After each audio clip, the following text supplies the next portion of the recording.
Bismillahirrahmanirrahim. Assalamualaikum warahmatullahi wabarakatuh. Alhamdulillahi wa kafa wassalatu wassalamu ala nabiyil mustafa wa ala alihi wa sahbihi wa man ihtada bihudahu. Amma ba'du, nas'alullaha ta'ala bi asma'ihil husna wa sifatihil ula an yarzuqana ilman nafi'an wa rizqan tayyiba wa amalan mutaqabbala wa an la yakilana ila anfusina tarfata ain, amin. Jamaah yang dimuliakan oleh Allah subhanahu wa ta'ala, alhamdulillah kita bersyukur kepada Allah atas segala limpahan karunia dan nikmatnya kepada kita, baik nikmat Allah berupa kesehatan, kesempatan, keamanan dan kenyamanan, iman dan Islam, sehingga kita bisa melaksanakan sholat maghrib secara berjamaah. Lalu kita lanjutkan dengan saling mengkaji kitab Allah, ayat-ayat Allah melalui kitab yang berfaedah, kitab Al-Hadjun Nabawi fi tarbiyatil awladi ala daw'il Qur'ani was sunnah. Petunjuk Nabawi dalam mendidik putra dan putri perspektif Al-Quran dan As-Sunnah.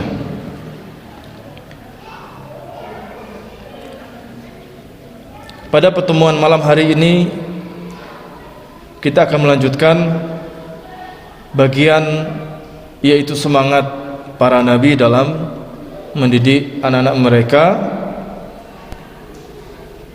Yang kita bahas pada malam hari ini adalah Nabi kita Rasulullah Muhammad Khatimil Anbiya'ul Mursalin sallallahu alaihi wa alihi wasallam. Beliau Syekh Al-Qahtani rahimahullah menyampaikan, amarahullahu ta'ala, Allah memerintahkan beliau, memerintahkan Nabi Muhammad sallallahu alaihi wasallam di dalam firman-Nya, wa'mur ahlaka bis-salati wastabir 'alaiha la nas'aluka rizqa nahnu narzuquk wal 'aqibatu lit-taqwa. Wa'mur, dan perintahkan wahai Muhammad, ahlaka, keluargamu, bis-shalah, untuk mendirikan salat, wastabir 'alaiha, dan bersabarlah atasnya. La nas'aluka, kami tidak meminta kepadamu, rizqan, rezeki, nahnu, tetapi kamilah, narzuquka, yang memberi rizki kamu, wal aqibatu, dan kesudahan yang baik itu littaqwa, bagi orang yang memiliki takwa. Quran surat Thaha ayat 132. Makna dari ayat tersebut adalah hussa ahlaka 'alas shalah. Wahai Muhammad, berkemauan keraslah untuk menyuruh ahlaka, keluargamu, 'alas shalah, mendirikan salat. Jadi Allah perintahkan kepada nabinya untuk yaitu benar-benar memperhatikan perkara salat ini. wa azhijhum ilaiha min fardin wa naflin, dan paksalah mereka untuk mengerjakan sholat, baik yang fardu maupun yang sunnah. Ya. Wal amru bisyai'i amrun bi jami'i ma la yatimmu illa bih. Menyuruh sesuatu itu berarti menyuruh semua yang tidak sempurna kecuali dengannya, yaitu sarana menuju sesuatu yang diperintah itu juga diperintah. Fayakunu amran, maka menjadi diperintahkan pula apa? Bita'limihim, yaitu mengajari mereka, anak-anak ini, ajarkan mereka ma yuslihus salata wa yufsiduha wa yukmiluha. Ajarkan anak-anak, sampaikan kepada mereka apa yang yaitu membuat salat itu benar, dan apa yang merusaknya, dan apa yang menyempurnakannya. Kan itu sarana untuk supaya anak bisa sholat. Sholat itu perintah, maka sarana untuk menuju ke sana pun juga diperintah secara otomatis. Sebagaimana wudu akan menjadi wajib manakala dia menjadi penyerta dalam syarat sahnya sholat. Ta'lim, pengajaran tentang sholat, keutamaannya, rukun-rukunnya, ya, ini menjadi juga perintah dari Allah Subhanahu wa taala, sehingga anak itu tidak hanya sekedar tahu bahwasanya sholat itu wajib, tapi juga tahu apa-apa saja yang yaitu menjadi rukun dan syaratnya, maknanya, dan seterusnya. Wastabir 'alaiha, dan sabarlah dalam memerintah salat. Wastabir ini kalau kita kembalikan ke kaidah bahasa Arab, ada dalam bahasa Arab tuh isbir, bersabarlah. Kalau ini istabir ada ketambahan to. Kalau bahasa Indonesianya ya mirip, cuma kalau kita menyelami yaitu kaidah bahasa Arabnya, maka kita akan mendapatkan sebuah makna yang luar biasa. Di dalam bahasa Arab ada yang dinamakan ziyadatul mabna tadullu ala ziyadatil ma'na. Bertambahnya struktur kata itu menunjukkan bertambah pula maknanya. Jadi kalau isbir, sabarlah, istobir enggak sekedar sabar. Kata para pakar bahasa, istobir itu nihayatus sabr.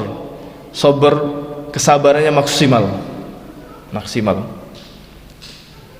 Sama kayak kita bilang sabar dengan suabar. Nah, beda Pak ya. Sabar dengan apa? Suabar. Itu ada ketambahan, ada U sama A begitu ya. Maknanya beda. Sabar ya sabar, tapi kalau suabar nih benar-benar sangat sabar sekali. Dan istobir itu demikian pula, bahwa memang menyuruh, mendidik anak-anak untuk sholat ini butuh kesabaran yang luar biasa. Tidak sekali dua kali langsung jadi, enggak, tapi terus. Kita lanjutkan, kata beliau rahimahullah, ya, wastabir 'alaiha, firman Allah Ta'ala, dan bersabarlah dalam mengajarinya, ay 'alas shalah bi iqamatiha bi hududiha wa arkaniha wa adabiha wa khushu'iha. Sabarlah kamu dalam melaksanakan salat dan mendirikannya, ya, bi hududiha, dengan aturan-aturannya, wa arkaniha, juga rukun-rukunnya. Jadi nggak sekedar mengerjakan sholat, melaksanakan, selesai, tapi kita berusaha untuk mendirikan, yaitu sholat, rukun-rukunnya, aturan-aturannya, wa adabiha, dan adab-adabnya, juga khusyuknya kita tanamkan dalam jiwa anak-anak, supaya sholat itu yang khusyuk, ya.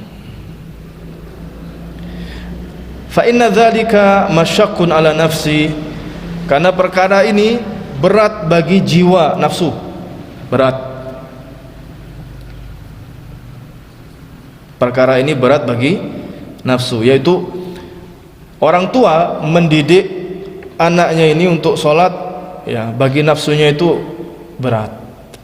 Nafsunya pengen ya santai-santai lah, tidak ada keributan, ya, nyuruh anak sholat, sehingga kemudian timbullah yang namanya kasihan. Anak ini masih tidur, biarkanlah. Nah, ini kasihan yang salah alamat. Kasihanlah anak itu kalau nanti diazab oleh Allah Subhanahu wa ta'ala, maka bangunkan dia untuk sholat subuh. Nah, ini berat bagi jiwa, bagi nafsu kita yang ingin yaitu yang enak-enak. Walakin yang bagi ikrahuha wa jihaduha ala dhalik. Tetapi kata Syekh, hendaknya seseorang membuat nafsunya itu tidak suka, benci. Namanya nafsu itu suka pada hal-hal yang sifatnya syahwat. Kalau kita berikan nafsu itu dengan syahwat, senang dia, girang, bahkan berkembang. Tapi kalau kita tahan dari perkara-perkara syahwat, maka nafsu ini akan tunduk kepada diri kita, ya. Dan surganya Allah itu diliputi perkara-perkara yang dibenci oleh hawa nafsu. Rasulullah SAW bersabda, al-jannat huffatil jannatu bil makarih wa huffatin nar bis syahawat. Surga itu diliputi perkara-perkara yang tidak disukai hawa nafsu, dibenci. Dan sebaliknya neraka diliputi perkara-perkara yang disukai hawa nafsu. Maka tatkala seseorang merasa berat dalam ketaatan, ingat, inilah jalan menuju surga Allah Subhanahu wa ta'ala. Dengan demikian dia terbantu untuk melawan hawa nafsunya yang senantiasa mengajak dia untuk tidak taat.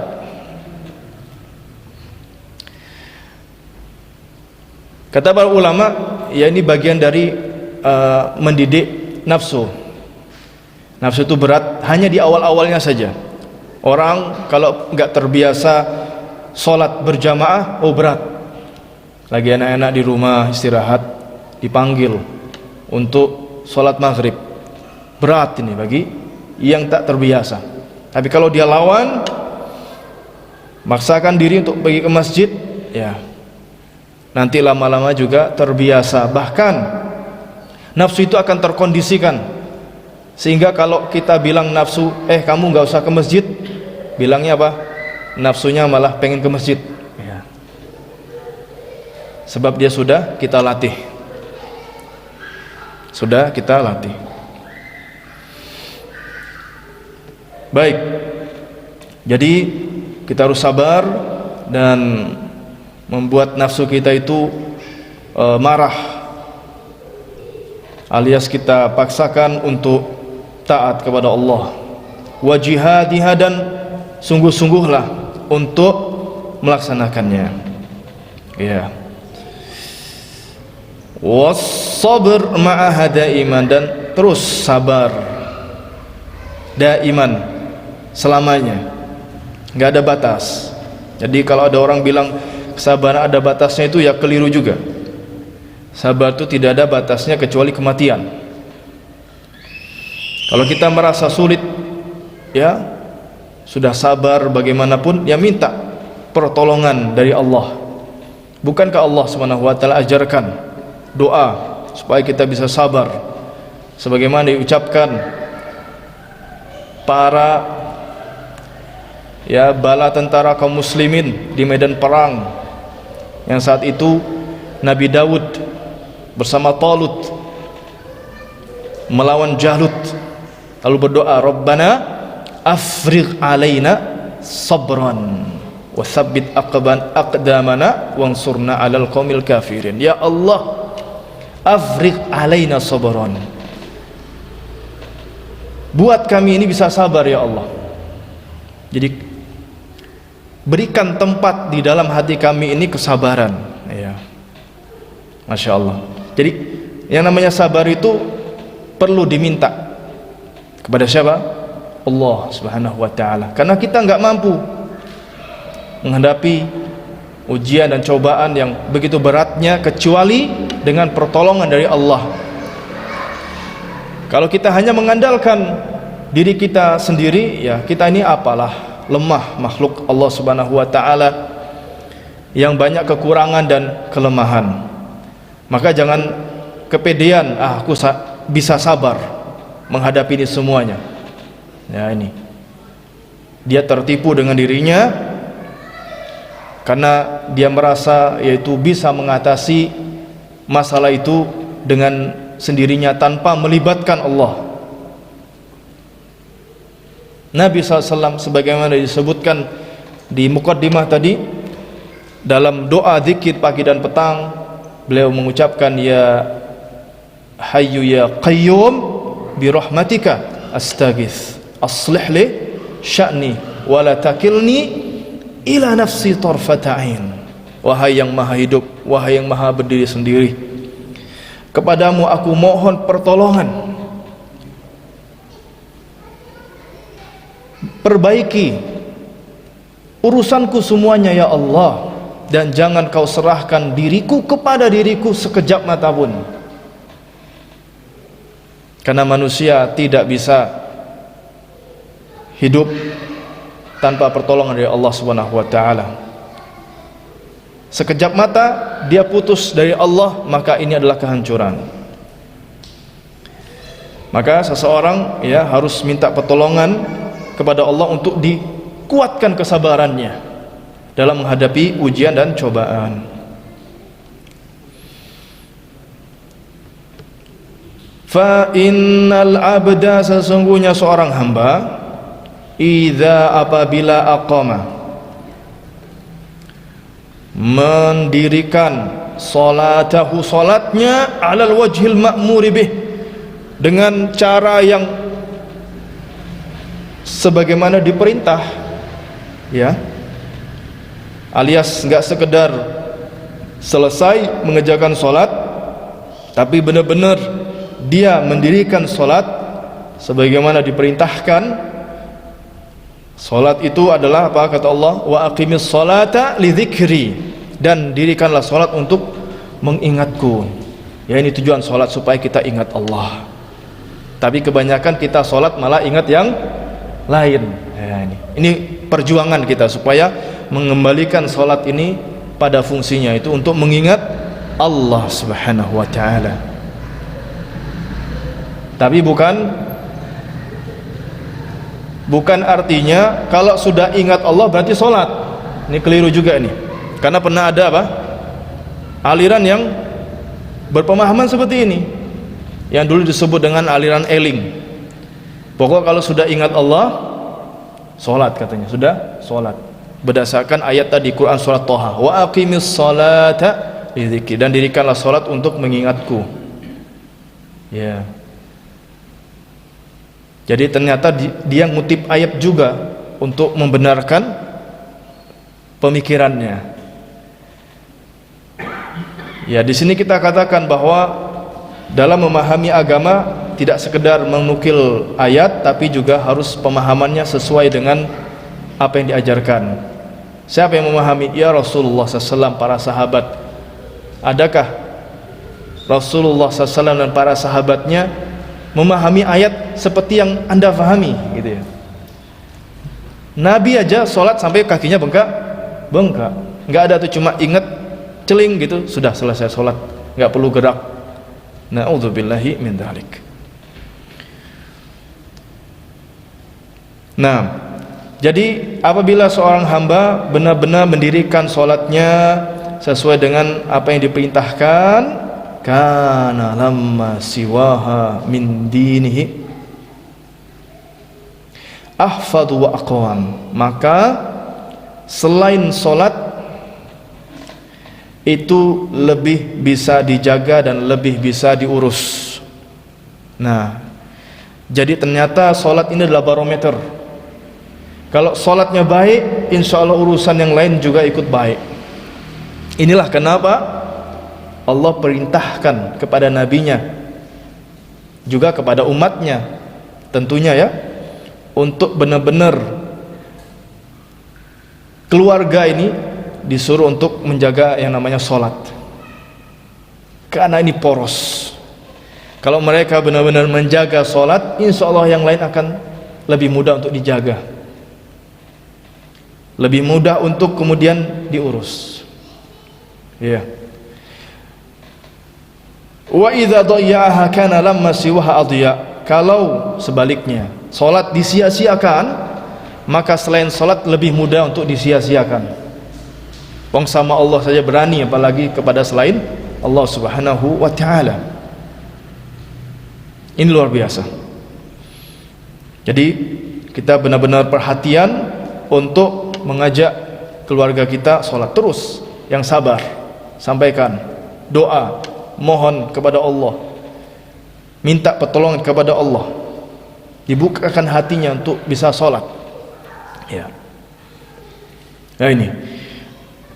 Bahkan kelak di akhirat, sholat adalah perkara yang pertama kali diperiksa oleh Allah. Nabi SAW bersabda, awwalu ma yuhasabu bihil abdu yaumal qiyamati shalah. Perkara yang paling pertama diperiksa di hari kiamat kelak adalah salat. Idza saluhat saluha sairu a'mali kulli. Kalau salatnya itu baik, maka seluruh amalannya dianggap baik. Ya, Masya Allah. Gak perlu diperiksa lagi, tapi cukup dengan sholatnya ini ternyata baik, yang lain-lain juga dianggap baik.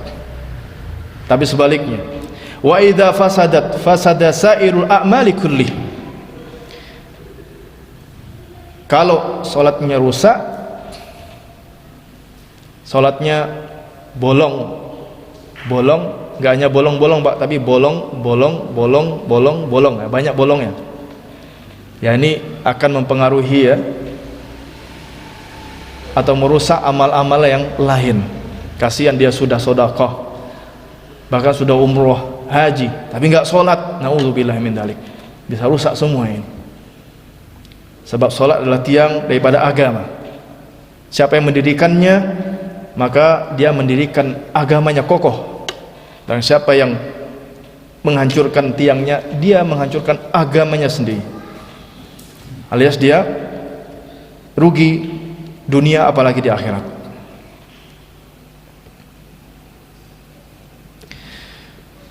Thumma, kemudian dhamana ta'ala li rasulih rizqa. Allah menjamin rasulnya rezeki.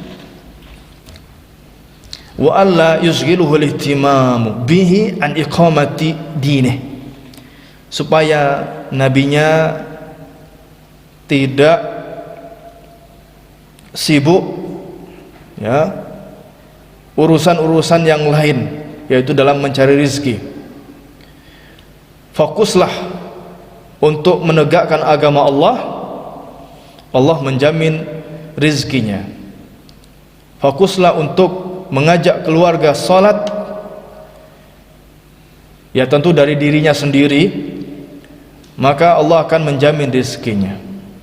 Karena Allah Ta'ala berfirman, nahnu narzukuk, kami yang memberi rezeki kamu wahai Muhammad. Ay rizquka alaina qad takaffalana bih. Rizkimu ada dalam tanggungan kami, tenang saja. Ya. Kama takaffalna bi arzaqil khalaiqi kullihim. Sebagaimana kami juga menanggung semua rezeki makhluk-makhluk. Ya. Allah menanggung rizki semua makhluk, baik manusia yang muslim maupun kafir, ditanggung oleh Allah semuanya. Manusia maupun hewan, semuanya ditanggung oleh Allah Subhanahu wa taala rizkinya. Sudah ada catatannya. Fa kaifa biman qama bi amrina washtaghala bi dzikrina. Kalau semua makhluk dijamin rizkinya oleh Allah, bagaimana lagi orang yang benar-benar mendirikan agama, yang menunaikan perintah kami, yang sibuk untuk mengingat kami, masa enggak dikasih rezeki sama Allah Subhanahu wa taala? Ya. Maka jangan khawatir. Kebanyakan orang ketika dia sudah sukses dalam karirnya, dia lupa sholat. Dia anggap sholat itu akan mengganggu karirnya. Pelanggan lagi banyak-banyaknya, azan berkumandang, nanti dululah.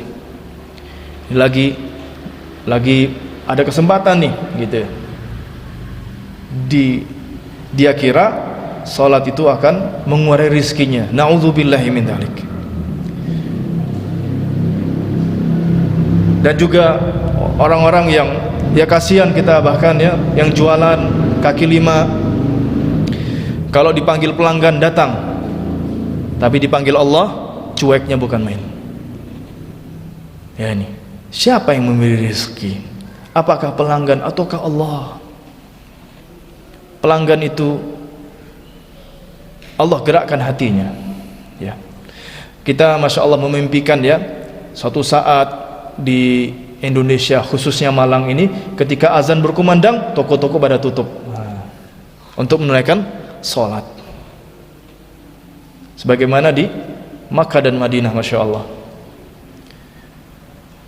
Begitu azan, tutup tokonya untuk menunaikan sholat, menjawab panggilan yang memberi rezeki. Ya.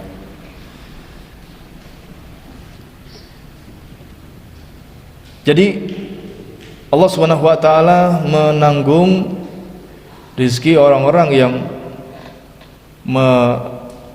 yaitu menunaikan perintah Allah dan menegakkannya. Ini bukan berarti nggak bekerja. Salah pula ini pemahamannya. Jadi sibuk aja dia sholat, sibuk ngaji, terus nggak bekerja, ini keliru. Nggak ada yang memahami seperti itu ya dalam perkara ini. Tetap bekerja, tapi kerjanya jangan sampai menyia-nyiakan sholat. Jangan sampai menyia-nyiakan sholat. Silakan bekerja, bahkan itu adalah perintah agama. Allah menyuruh nabinya siapa? Nabi Dawud alaihissalam untuk bekerja. I'malu ala Dawud syukra wa qalilun min ibadiyasy syakur. Wahai keluarga Nabi Dawud, bekerjalah sebagai bentuk syukur kepada Allah, dan sedikit dari hamba-hambaku yang bersyukur. Artinya bekerja ini adalah bagian daripada itu agama, dan seseorang itu ada harga dirinya kalau dia bekerja. Laki-laki itu bekerja.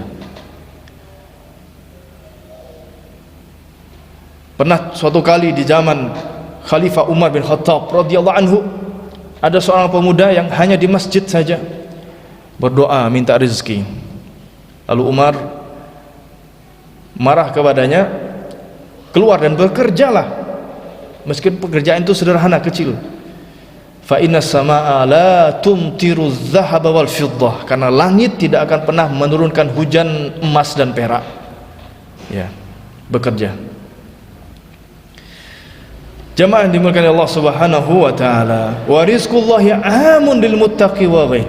Rizkinya Allah itu mencakup orang yang bertakwa maupun yang selainnya. Wa yanbaghi al-ihtimamu bima yajlibu sa'adatal abadiyah wa huwa taqwa. Karena rizki Allah itu rata, yang takwa juga ada rizki, yang tidak bertakwa juga ada rizki, maka kita pilih yang terbaik. Kita bertakwa kepada Allah, dijamin rizkinya oleh Allah. Karena takwa ini adalah sa'adah al-abadiyah, kebahagiaan yang abadi. Kebahagiaannya abadi, tidak semu. Nah, orang sekarang, sebagian orang mencari kebahagiaan yang semu, yaitu pada hiruk pikuk dunia, foya-foya. Dia anggap kebahagiaannya ada di situ, padahal itu hanya semu. Bahagianya saat dia melakukannya, begitu selesai kembali lagi kegelisahan, kegundahan dan kesedihannya. Tapi kalau takwa, Allah jamin kebahagiaannya dunia dan akhirat. Takwa, pengertian yang sederhana adalah mengerjakan semua perintah Allah dan menjauhi larangannya, dan bertaubat kalau salah ataupun berdosa. Karena tidak ada hamba Allah ini yang tidak berdosa. Kata Nabi SAW, kullu bani Adam khata' wa khairu khata'ina tawabun. Setiap bani Adam, manusia itu bakat untuk salah, dan sebaik-baik orang yang salah adalah yang bertaubat. Jadi langsung bersegera untuk bertaubat. Allah sebutkan ciri-ciri orang bertakwa dalam Al-Quran. Salah satunya dia bersegera untuk taubat setelah melaksanakan kesalahan, yaitu firman Allah Ta'ala, walladzina idza fa'alu fahishatan aw zalamu anfusahum dzakarullaha fastaghfaru lidzunubihim wa may yaghfiru dzunuba illallah wa lam yusirru ala ma fa'alu wa hum ya'lamun. Yaitu mereka apabila berbuat keburukan dan kekejian, ingat Allah, kemudian istighfar dan bertaubat. Siapa yang bisa mengampuni dosa kecuali Allah? Lalu mereka tidak meneruskan perbuatan keji itu sedangkan mereka mengetahuinya. Ya. Jadi ciri orang bertakwa itu bukan tidak ada dosa, tapi begitu dia berdosa langsung bertaubat dan beristighfar kepada Allah. Fayambaghi al-ihtimam wa huwa at-taqwa. Wa lihadza qala wal 'aqibatu fid dunya wal akhirah lit-taqwa. Kata Allah di penutup ayat tadi, Quran surat Thaha, aqibah yaitu kesudahan yang baik dunia dan akhirat milik siapa? Orang bertakwa. Ya. Allati hiya fa'alal ma'mur, yang allati hiya fi'lul ma'muri, karena yang namanya aqibah, kesudahan yang baik itu adalah dengan mengerjakan yang diperintahkan, wa tarkil manhi, dan meninggalkan apa yang dilarang oleh Allah. Faman qama biha, siapa yang mendirikannya, kana lahul aqibah, pasti dia punya ending yang baik ini. Siapapun orang yang mendirikan agama Allah, yang diperintah dikerjakan, yang dilarang dijauhi, dia punya aqibah, punya kesudahan yang baik. Kama qala ta'ala wal aqibatul muttaqin, di dalam Quran surat yaitu Tahrim ayat 6. Ya, kesudahan yang baik hanya untuk orang-orang yang bertakwa. Ini hiburan yang luar biasa, Bapak Ibu hadirin yang dimuliakan Allah Subhanahu wa taala. Kalau kita mendapatkan ujian dan cobaan, ingat ayat wal aqibatu lil muttaqin atau wal aqibatu lit taqwa, bahwa endingnya dari ujian ini insyaallah baik. Ya, kalau kita takwa. Di dunia ini tidak ada orang yang lepas dari ujian dan cobaan Allah, apalagi orang-orang yang beriman. Dia diuji oleh Allah Subhanahu wa taala, baik ujiannya dalam bentuk yang buruk maupun yang baik, semua itu adalah ujian. Allah Ta'ala berfirman, wa nabluukum bisyarri wal khairi fitnah, kami uji kalian dalam bentuk yang buruk maupun yang baik sebagai ujian. Iya, terutama ujian yang buruk berupa musibah, sakit, bencana dan lain sebagainya. Maka ingatlah, al-aqibatu lit-taqwa, ending dari ujian ini, dari badai ini adalah kebaikan. Pasti endingnya yaitu indah. Kalau demikian maka orang yang beriman itu tidak ada sedihnya.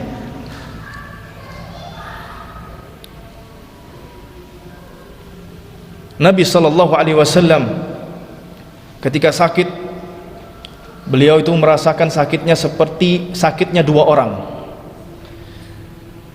Jadi dua orang yang sakit itu dirasakan oleh Nabi,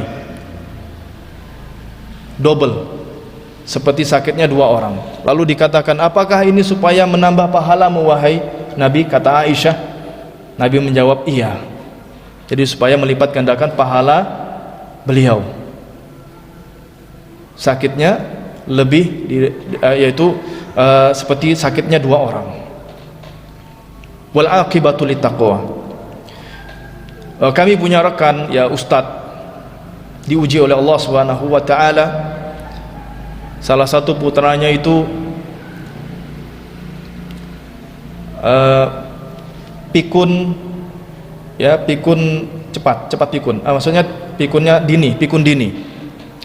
Jadi susah mengingat, pipisnya sembarangan, kata-katanya juga mengarah kepada halusinasi, ya. Jadi kembali ke kanak-kanak.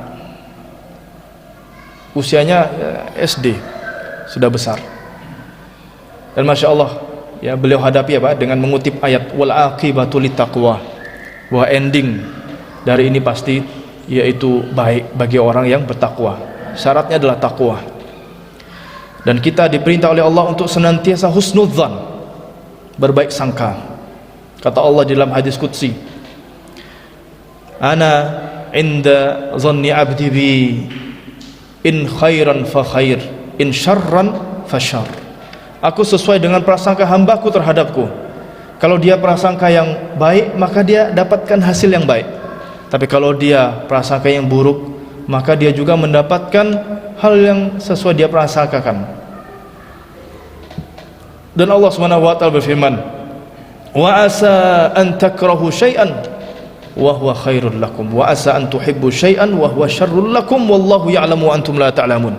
Bisa jadi apa yang kamu benci itu baik bagimu, dan bisa jadi yang kamu suka itu justru buruk bagimu. Allah tahu sedangkan kalian tidak tahu. Jadi di sini kita senantiasa untuk husnudzan kepada Allah, berbaik sangka kepada Allah. Dengan cara apa? Ilmu. Karena takwa tidak bisa diraih kecuali dengan ilmu. Ilmu mengenal Allah, ilmu mengenal keagungan Allah, ilmu tentang sirah, sejarah para nabi dan rasul, bagaimana mereka diuji oleh Allah Subhanahu wa taala dengan ujian yang berat. Tidak ada ujian yang lebih berat daripada mereka. Kata Nabi SAW, asyaddu nasi balaan al-anbiya. Orang yang paling berat ujiannya adalah para nabi. Manusia yang paling berat ujiannya adalah para nabi. Tsummal ladzina yalunahu tsummal ladzina fal amsal tsummal amsal fal amsal. Kemudian yang semisal dan yang semisal. Artinya yang mengikuti jalan para nabi juga terkadang mendapatkan ujian yang sama. Ditolak kaumnya, dikata-katai, ya, mendapatkan gangguan fisik maupun psikis dan lainnya. Tapi di sini kita ya terus untuk berhusnudzan. Mungkin ada satu ya kisah yang bisa mendukung kajian ini terkait dengan kita husnudzan kepada Allah. Kisah ini luar biasa inspiratif tentang orang yang husnudzan kepada Allah. Kisah yang masyhur, al-khiratu fi makhtarahullah. Pilihan Allah adalah pilihan yang terbaik. Bahwa ada seorang raja memiliki menteri. Menteri ini salih, masya Allah, selalu bilang al-khiratu fi makhtarahullah. Pilihan Allah adalah pilihan yang terbaik dalam semua keadaan, yang baik maupun yang buruk. Dia biasa mengucapkan seperti itu karena husnudzan kepada Allah. Satu hari raja ini ngupas buah, Pak. Begitu ngupas buah, ternyata tangannya yang kepotong. Spontan sang menteri mengatakan, pilihan Allah adalah pilihan yang terbaik. Artinya takdir Allah itu pasti baik, walaupun bentuknya buruk, tapi bagi orang beriman itu baik. Tapi rajanya tersinggung. Akhirnya menteri ini di penjara.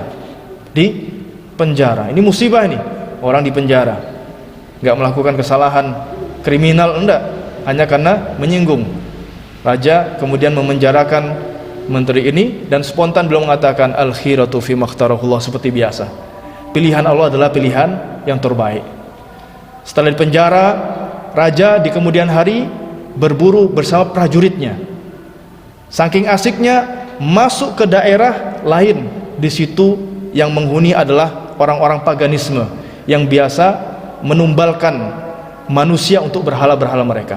Mereka ditangkap, kemudian dijadikan tumbal-tumbal untuk berhala mereka.